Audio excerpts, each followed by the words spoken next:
धुळे जिल्हा पोलीस दलाच्या वतीने गुन्ह्यातील फिर्यादी यांना त्यांच्या चोरीस गेलेला एकूण 79 लाख किमतीचा मुद्देमाल केला हस्तांतर।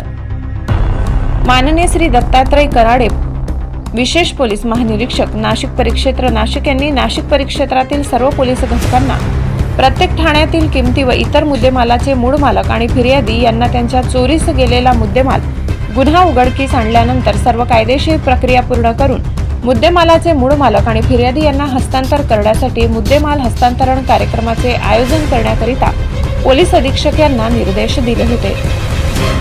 त्यानुसार दिनांक 28/8/2024 रोजी पोलीस मुख्यालय धुळे येथील विविध उपयोगी हॉल येथे मुद्देमाल हस्तांतरण कार्यक्रमाचे आयोजन करण्यात आले।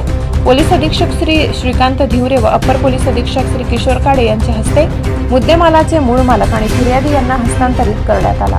या संदर्भात पोलीस अधीक्षक श्रीकांत धिवरे यांनी माहिती दिली।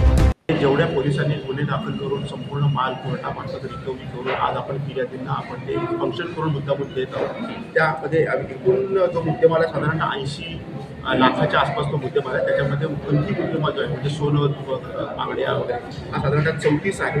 मोटरसायकल एकूण 51 आहेत, ट्रॅक्टर 2 आहे आणि इतर मुद्देमाल आहे। असं साधारणतः 80 लाखाचा मुद्देमाल आज आपण संबंधित तक्रारदार यांना समारंभ घेऊन आपण मुद्दामून परत दिलेला आहे।